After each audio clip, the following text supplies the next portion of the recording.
fun. Aujourd'hui, c'est le dernier jour, donc il faut tout donner. Donc je vais vous demander de montrer votre enthousiasme. Est-ce que vous êtes content d'être là? Ok, super. Moi, je m'appelle Yael et je vais être votre hôte pendant ce merveilleux panel.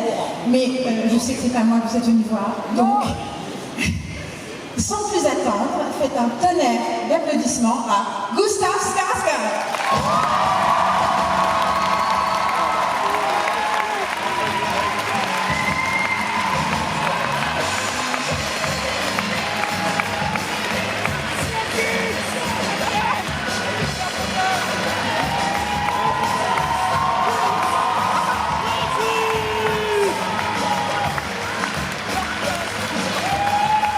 Bonjour Paris. So this is all going to be in French. Ok, d'accord. Alors, je vais vous expliquer comment ça marche. Je vais vous dire en français ce que je vais lui dire. Je vais lui traduire en anglais. Il va répondre et je retraduirai sa réponse. On va parler, ça va vous étonner, de Vikings. Est-ce qu'il y a des gens dans la salle qui aiment la série? Ask if there was anyone who actually liked the show, but yeah. Great, right room. Alors, on va commencer. On a une jolie photo pour commencer. Est-ce que vous pouvez mettre le slide? Because I have a picture. Oh non, just you. Je vais commencer par lui demander comment il va et comment c'est Paris. Voilà. I'm going to start slow by asking you how you are and how nice Paris has been to you so far. I'm really well. In Paris is raining today, so we're all a little bit wet. But no, I'm really happy to be here. It's so great to meet all the fans, and I love this stuff. It's great. Donc il est très content d'être là. Il va très bien. Il pleut, donc comme nous, il est mouillé. Mais à part ça, il est content de rencontrer les fans. Et voilà, nous avons Floki. Look, it's you. Yeah. Alors je vais commencer par lui demander une question qui paraît un peu évidente, vu qu'il est suédois et qu'il joue dans une série qui s'appelle Viking. Je voudrais savoir jusqu'à quel point il se sent proche des Vikings et si lui-même peut-être est un Viking dans la vraie vie. I'm gonna start. You're Swedish. You're in a show called Vikings. Are you a Viking? Yes. Obviously. They came and they, made us Christian like a thousand years ago. But we're still the same people. Donc oui, ils sont venus, ils nous ont fait de nous des chrétiens, mais nous sommes toujours les mêmes personnes, donc oui, c'est toujours un viking.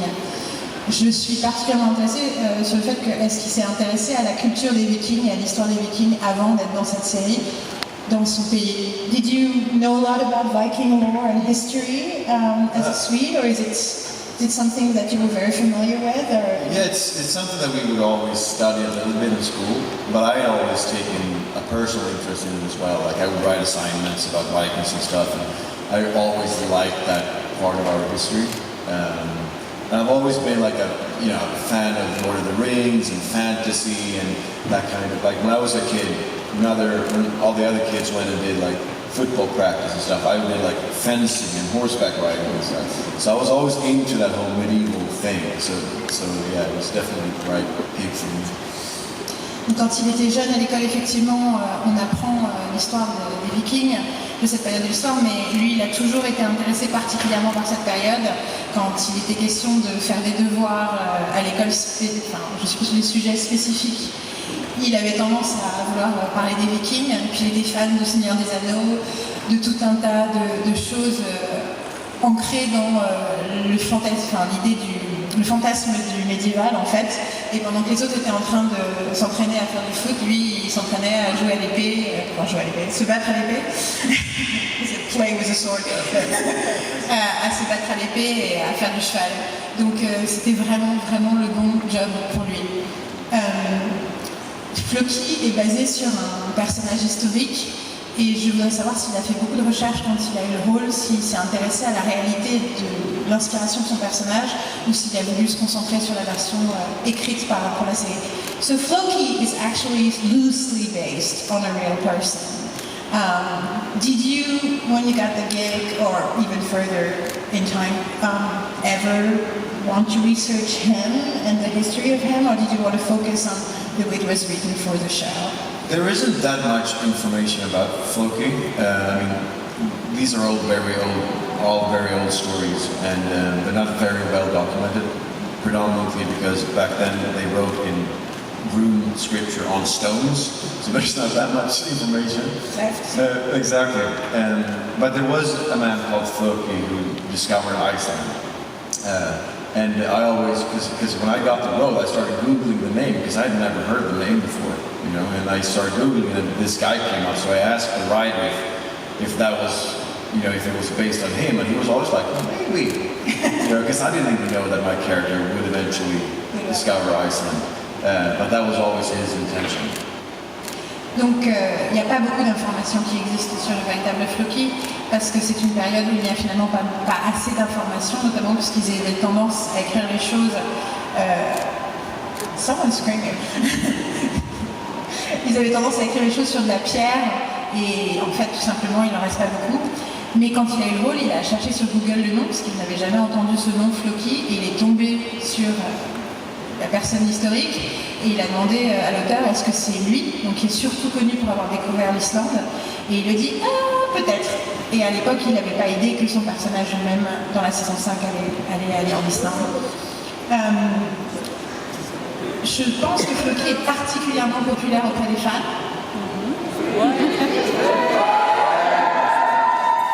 I think Floki is especially popular among fans of the show. J'ai une théorie pourquoi. Ma théorie, c'est que à la fois il est drôle et étrange et inattendu, et en même temps c'est parce qu'il a un attachement émotionnel très fort à des gens et à des choses, et que je pense que c'est quelque chose qui est très fort pour les spectateurs. Je veux savoir ce qu'ils en pensent.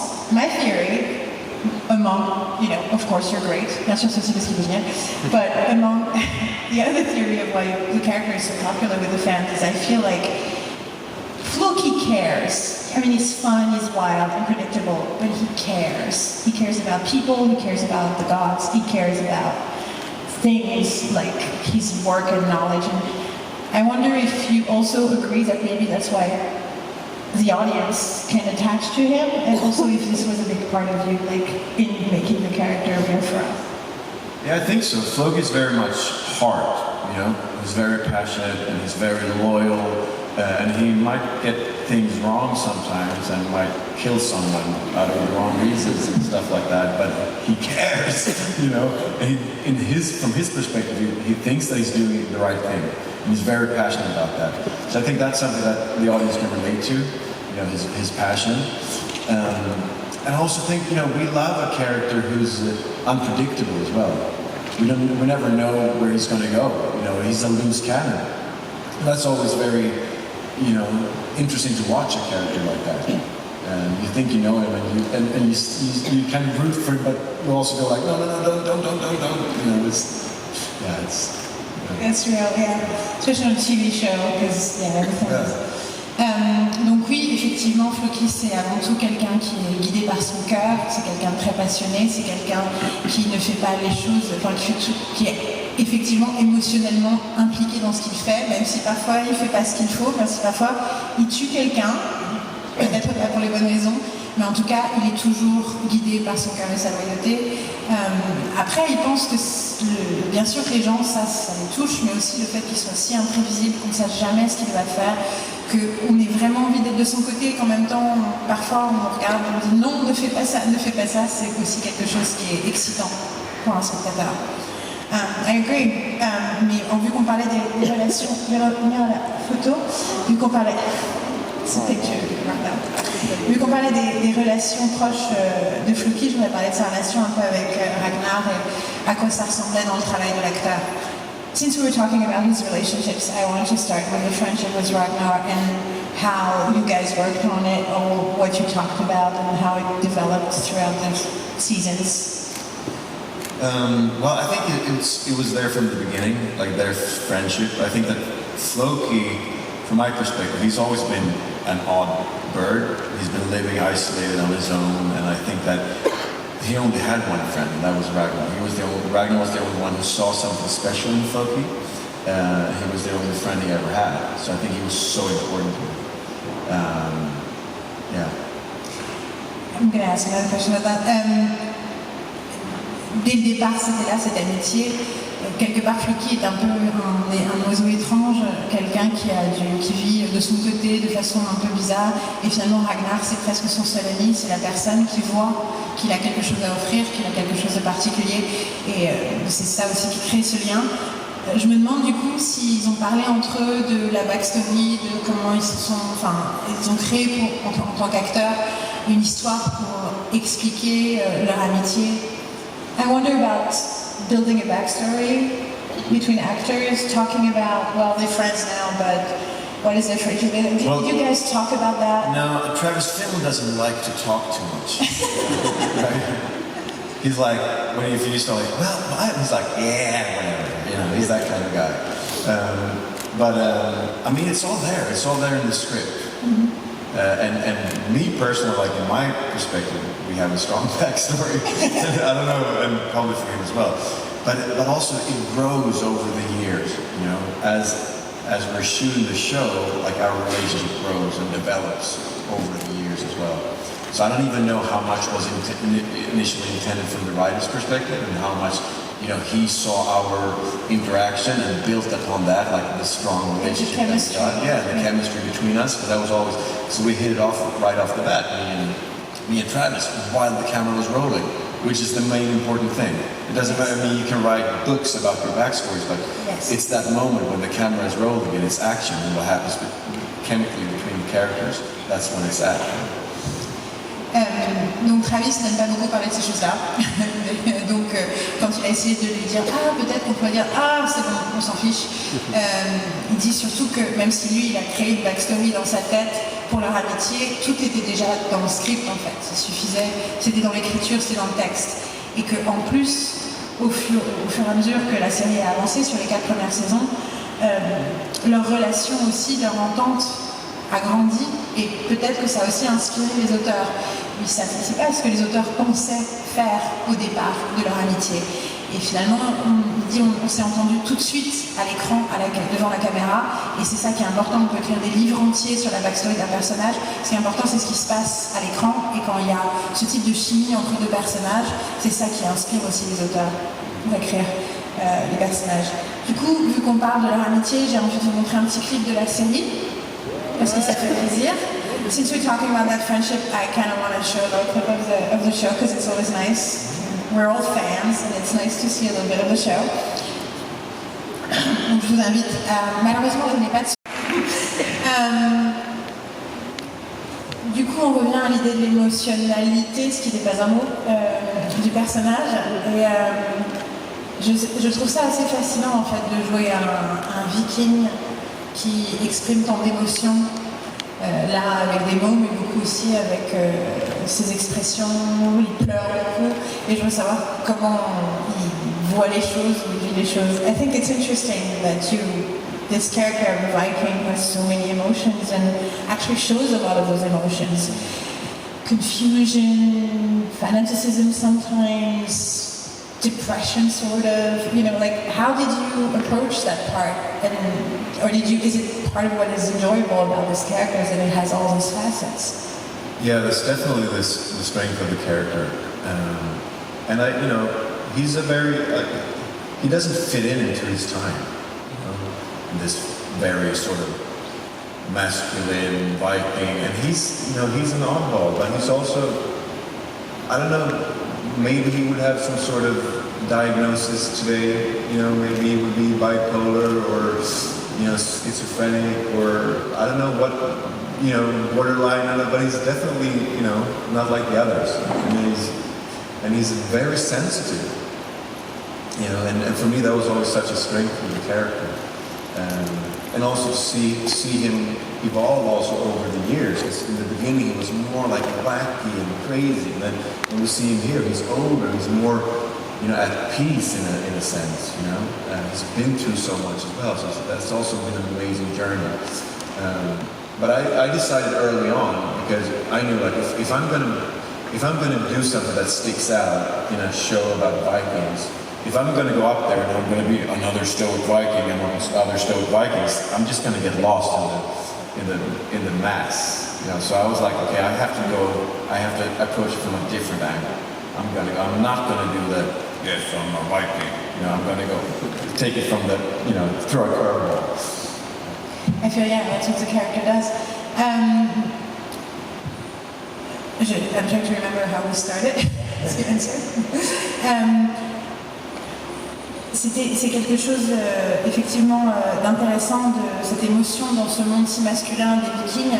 Dit peut-être que Floki aujourd'hui aurait un diagnostic vis-à-vis de sa santé mentale, peut-être qu'il serait considéré comme bipolaire, schizophrène, borderline. Ce qui est sûr, c'est qu'il est différent des autres. Il est très différent des autres. Et en même temps, ce qui est très bien, c'est qu'aussi il évolue beaucoup au fil des saisons. C'est-à-dire que là, quand on le voit à ce moment de la saison 4, il a vieilli. Dans la première saison, il était beaucoup plus fou.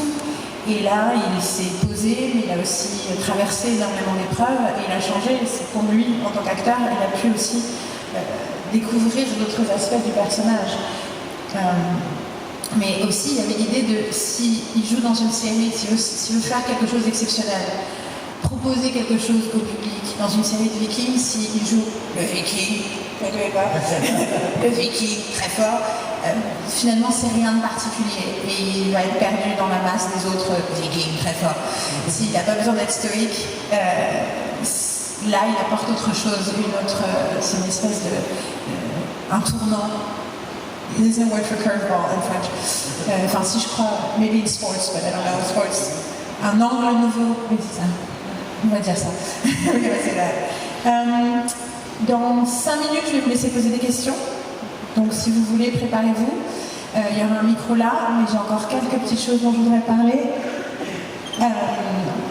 In 5 minutes, I'm going to let them ask questions and tell them to stand up, but I do want to talk about Helga first. Yeah, I just want to add something as well about sure. Helga song, and also the reason why that is so particularly emotional for Floki is because we've seen him for 4 years, and everything he ever wanted was to get Ragnar's love. You know, like everything he's done is to get that love from Ragnar, and that's why it's so touching to me in the scene, even watching back, and especially for Floki in that moment. Finally, he gets that love from Ragnar that he always wanted. You know, that's what just breaks him. Et ce qu'il voulait ajouter aussi sur cette scène qu'on vient de voir, c'est que, en réalité, sur les 4 saisons, ce que Floki ne voulait au-dessus de tout, c'était l'amour de Ragnar. Et c'est pour ça que c'est tellement touchant à regarder, même pour lui, à revoir. C'est que c'est le moment où, enfin, la consécration de sa loyauté, de cette amitié, avec Ragnar qui lui dit les mots qu'il voulait entendre. Et voilà. Et que c'est aussi pour ça que c'est une scène si poignante. Je veux parler un peu de Helga parce que c'est une très belle histoire, je trouve inhabituelle aussi pour les séries, et même si, spoiler alert, la fin est tragique. Oui, voilà, je voulais savoir jusqu'à quel point il a su dès le départ que ça allait être une histoire qui allait être aussi importante pour son personnage et comment il a vécu les tragédies de cette histoire. I want to talk about Helga because I think it's a little bit of a surprising thing. I took a picture from the wedding because I feel like I wasn't especially expecting that to happen to their journey. And just in general, even though it's a tragic ending, I wonder what they would like to build this relationship also throughout the seasons and also to go through so much tragedy inside that story for you. Yeah, it was great because I didn't see that coming either, you know, and I especially don't think Floki saw it coming. You know, all of a sudden, he's been living on his own in the forest, building stuff out of wood, and then all of a sudden, he has this amazing, beautiful woman who seems to love him. And I think that's always the struggle for Floki, is like, can I accept this love? Because he's so conflicted with himself, you know. Can I expect this love? Can I, you know, and when they have the child, and he's so conflicted about that, am I cut out for family life? And he has that, you know, that struggle with himself. So it's like life keeps giving him these amazing gifts in form of Helga and the child and everything, and he can't really accept it and be at peace with it. And then he loses it. And then he loses it. And it's so sad because it's like this is the only thing he ever wanted. He couldn't really embrace it when he had it, and then he lost it, and that just breaks him completely. Il il est d'accord sur le fait que c'était surprenant parce qu'il s'y attendait pas spécialement, mais de façon plus intéressante, il pense que son personnage, Floki, ne s'attendait pas à ce que ça lui arrive. Une telle histoire d'amour. Il était tout seul dans les bois à construire des trucs en bois et les vibes. Dans les bois en bois. Et tout d'un coup, il a cette femme merveilleuse, très belle, qui décide de l'aimer et il n'est pas sûr de pouvoir accepter cet amour, de le comprendre. J'en suis un enfant, il y a vraiment cette idée que toutes ces merveilleuses choses que la vie lui offre, il ne sait pas comment les vivre, il ne sait pas s'il est capable de les vivre. Et il n'arrive pas complètement à les accepter et ensuite il les perd et c'est à ce moment-là en fait qu'il découvre que c'est ce qu'il voulait plus que tout et ça le détruit. Je pense que ça a dû être très difficile à jouer. It must have been really intense to act, to do all those emotions, especially the loss. It feels really hard to watch. So, was it tough to play? Yeah, it was tough. I mean, because I have to feel it for real, and it's obviously always hard to go there. But that's also what I love about my job, and especially about portraying a character like Floki, is to be able to go there, to explore those extreme emotions, and the worst pain that human being can suffer is losing your child. And luckily, I've never experienced that. I don't even have children, so of course it's very painful to act at that moment, but I'm also so grateful that I get to explore those extremes of humanity as well. I feel like I grow as a person through that. Yeah, empathy, that's it. Oui, effectivement, c'était dur et intense parce que pour le jouer, il doit le ressentir pour de vrai. Et à la fois, c'est très dur et c'est aussi super parce que c'est ce qu'il aime aussi dans ce métier, c'est qu'il peut se permettre d'explorer des émotions et des expériences de vie qu'il n'a pas dans sa propre vie. Il ne peut pas imaginer une perte plus terrible que celle de la perte d'un enfant. Et lui-même, il n'a même pas d'enfant, mais du coup, grâce à son métier, il peut explorer ces facettes de l'humanité et il dit, je grandis en fait, en tant que personne, grâce à ces expériences, et justement en créant de l'empathie et de la compassion pour d'autres vies. Oui. Est-ce que je vais continuer? I have more pictures, but I'm just going to put them while they ask questions. I have one that I wanted to show especially, which is this. Je veux parler du fait qu'il finit par découvrir l'Islande dans la saison 5 et que, vu que c'est la seule chose qu'on sait vraiment sur son personnage, est-ce que c'est vraiment il a fait « Ah oui, donc c'était bien le Floki que je pensais ». I wonder, when you found out in season 5 it was actually going to find in Iceland, whether you were like, I knew it was the same guy. Did you? Well, or were you like, finally it's happening? At that point, I already knew. Because I'd spoken to Michael Hurst, the writer, for many years about we always had a dream to take Floki to Iceland. And actually, my contract ran out the season before I went to Iceland. So that was like part of the deal when they wanted me to stay. I was like, so what are we going to do? And he was like, we'll take you to Iceland. Okay, cool, I'll stay there. We'll go to Iceland. Yeah, so that was part of the deal. It was like, okay, we want to finish this story with Floki, with him going there, pursuing his dream. Donc je me demandais, comme je vous disais, s'il le savait, et en fait, s'il espérait que ça arrive, en fait, ça faisait plusieurs années avec Michael Hurst, l'auteur, qu'ils avaient parlé de ça, et du fait qu'à un moment ou un autre, ils en rêvaient en tout cas, d'emmener Floki en Islande, et son contrat était terminé à la saison précédente, et un des arguments qu'ils ont utilisé pour le convaincre de revenir pour la saison 5, c'était cette fois-ci on va vraiment en Islande. Et donc il était très content effectivement de pouvoir finir par concrétiser finir l'histoire de Floki en concrétisant ce rêve sur cette nouvelle terre. I'm gonna let them ask some questions. Je vais vous laisser poser. C'était vraiment écrit de façon aussi étrange que ça, ou est-ce qu'il l'a rendu encore plus étrange? Yeah, so basically, the first part of your question, the laughter. I was basically, I can combine the answer. So basically, I mean, I read the script, and it's obviously that he's a bit peculiar character. But I also spoke to a lot of the director, and he really encouraged me to go for it. And like I said earlier as well, I really wanted to get that curveball going. So I went all out. So I was sitting in my hotel room in Ireland, just sort of practicing different giggles and laughters, until I came up with one that I was like, okay, yeah, that's the one. And No. Thank you. Donc, en fait, il a combiné les deux réponses. C'est quand il a lu le scénario, il s'est bien rendu compte que le personnage était étrange, mais le réalisateur l'a encouragé à vraiment aller très loin avec l'étrangeté de son personnage. Et du coup, il a commencé à réfléchir à plein de choses, et notamment, il a créé ce rire pendant qu'il était tout seul, quand il était en Irlande, sur le tournage, dans son hôtel, à s'entraîner jusqu'à ce qu'il trouve le rire de Floki. Alors moi, c'est dans Westworld. On découvre en fait qu'il y a différents univers autres que seulement le western. Et donc, si on imaginait qu'il y avait un univers viking, quelle serait la rencontre entre son personnage dans Westworld et un viking, notamment Floki par exemple?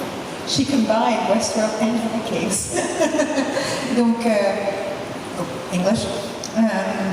So it's about Westworld, and we find out that in Westworld there's actually more than one universe. It's not just the western side of the parks, there's also different ones. And if there was a Viking one, what would it be like if your character from Westworld met a Viking, or your character from Viking, Floki? That would be really trippy. Yeah, I think potentially that could happen, but yeah. I haven't seen those scripts yet, but good idea. Viking World. Ce serait très étrange. Il n'a pas encore vu ça écrit dans un scénario, mais c'est une bonne idée. Et ouais, ce serait une bonne idée d'avoir un monde de vikings. To play the complexity like Westworld. Donc c'est par rapport à Westworld, comment c'était pour lui de jouer un personnage dans un univers aussi complexe que celui de Westworld. Very confusing. Ça l'a porté à confusion. Yeah, it's very confusing. You know, you only get the scripts that you're currently working on, and it's really hard to follow. Like I read the script the first time and I didn't understand anything, and I read it the second time and I didn't understand anything, and I read it the third time. I kind of got an idea, and then I was wrong. Thank you. Donc ça porte à confusion. À chaque fois, il a juste le scénario de l'épisode qui arrive. Et la première fois, il a lu une première fois, il n'a pas compris. Il a lu une deuxième fois, il n'a pas compris. Il a lu une troisième fois, il a compris un truc et il avait tort. C'était la question piège que je n'ai pas osé poser. Et ensuite, est-ce qu'on peut entendre la voix de Floki qui est si différente de la voix de Gustave? Well, I obviously can't, Say anything about the sixth season, but Floki's storyline sort of is, ended, with him in the cave, and I obviously can't, say anything about whether he survives or not. I can only speculate. Yeah, that was. I mean, we shot like they shot season 6 when I was already shooting Westworld. So yeah, there's practicalities in there. But yeah. You can't say anything. I can't say anything, but just watch the 6th season. All 20 episodes. So yeah. Can you say something in Floki's voice? Well, it's hard because Floki wouldn't be sitting here talking to you. He exists there. Okay. But I think I can sort of walk you through my process of discovering the accent. You're working with different sorts of accents. My personal accent is way more American than Floki's. They wanted like a more of a Swedish accent, so I had to make my English worse than it is. And then I also like the melody of the Icelandic tone. It's quite like it's quite singing, So then I sort of I wanted to have this high pitch in the voice, and then it sort of started coming together. That's sort of so then I just went for it. Thank you so much. Thank you. Alors, Yeah, I think early on, Aslo, who was mother of Ivar, she brought Ivar to Floki to get trained in sort of, you know, the magic and the mysticism of the gods. So I think that he sort of always, you know, kind of adopted him, and so he saw his potential. But I think that there's also an element of, you know, maybe he took it too far. Unfortunately, at that time, Floki wasn't around to guide him or to coach him. Unfortunately, because maybe with Floki's guidance, maybe he could have reined him in a little bit and not having to go on that full cycle. But Floki was gone at that point, unfortunately. But definitely a very strong love between them, and I think that Floki could see himself in Ivar, in that he's also an outcast, that he's different from the rest, and I think that was a strong bond between them. Or emotional scenes which were the toughest to do, and maybe which ones were the funnest to do? Funniest? I think it's always, like, the emotional stuff is always more challenging and more rewarding as well. Whereas the battle scene, they can be exhausting and fun. You know, it can be fun, like in sort of like, roller coaster ride. Yeah, it's fun. You do that, and then you get bloody and sweaty and cold, you know, and you're tired at the end of the day. But it doesn't require as much preparation. It doesn't require as much dedication as a very emotional scene does. And it doesn't. I mean, the emotional stuff. That's why I'm an actor, because I love the interaction with the other actors, and that always gives me a way more pleasure in a sense. Not necessarily joyful pleasure, but sense of meaningfulness. En 2009, s'il avait goûté et trouvé bon. Un caviar? C'est un caviar? Un whisky. Un whisky, d'accord, j'ai compris caviar. Ah, apparemment il est au courant. Donc un caviar... Un whisky qui a été créé en 2009 en Islande qui s'appelle Floki. Je voulais savoir s'il l'a goûté et si c'était bon. I just translated French into French. On est dimanche. It's Sunday. Okay. Whether you tasted the whiskey called Floki, created in Iceland in 2009. If I have tasted it? Yes. No. Ah. I've stopped drinking. He's very good. Okay, good. I've seen the bottle, and I was like, eh. Donc il a beaucoup aimé boire la bouteille, mais il ne boit pas, donc il a arrêté de boire maintenant. Mais merci du conseil, en tout cas il est au courant. On va l'applaudir très